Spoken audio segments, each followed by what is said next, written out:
Hey, good morning, it's Owen Bigland. This is the Inside Edge video blog. Let's do another Investing 101 video blog here. And this one we're going to talk about keeping your tenants. And keeping good quality tenants is one of the key points you want to focus on when you're a real estate investor.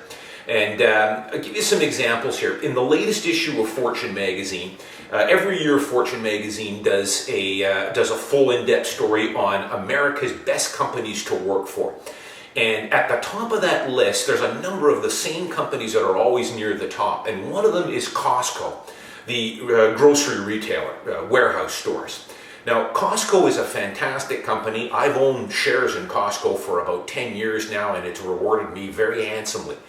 One of the things Costco does is they pay their employees a much higher rate than their competitors, double what someone like Walmart or Target or most of the big grocery chains pay.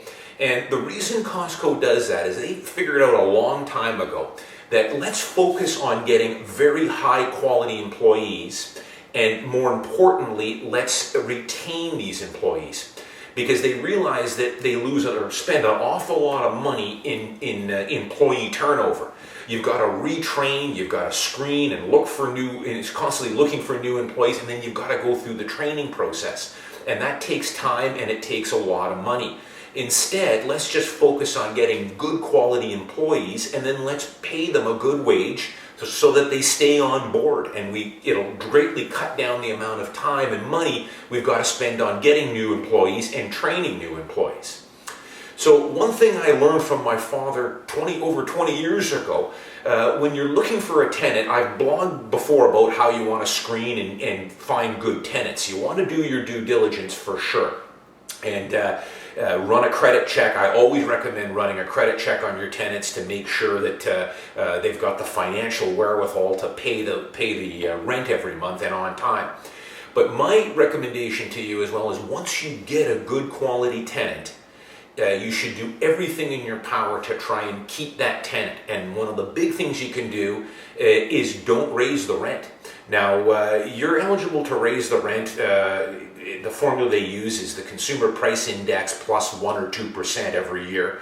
So you're allowed to raise the rent marginally every year if you want.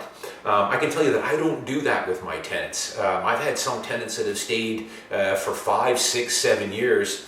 By the time they move, they're paying well below what market rent is. But you know what? I don't care. They're good tenants. They keep the place up. They don't phone me in the middle of the night. They pay their rent on time, and I don't have to worry about them. Because the biggest problem with most people who invest in real estate, and why they get frustrated with it, is because of tenancy turnover. They get a bad tenant in there who doesn't pay. Trying to get that tenant out or recoup that lost rent is very difficult. All the rights are in the hands of the tenant now, as opposed to the landlord. So it makes a lot of sense to, once you get a good tenant, try and do whatever you can to keep that tenant in there. Don't raise the rent every year. If they do have issues, if a toilet is backed up or needs to be repaired, get on top of it quick. Have your repair guy come down there. Treat your tenants right and retain them as long as you can. Because tenancy turnover is really what will kill you. Because remember, if you lose a tenant and you're constantly losing tenants, it's a lot of time and a lot of money to find a new tenant, run the ads, screen the tenants, get the tenants' applications, run credit checks.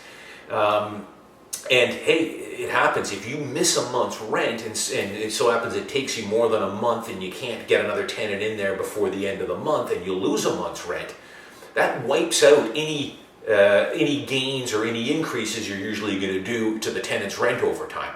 If you lose a month's rent, that could be $2,000 gone, and you'll never recoup it. So tenancy turnover is a killer, and you should try and do everything you can once you get a good one, as I say, to keep them in there. I'm Owen Bigland. As always, thanks for watching. I'll see you next time.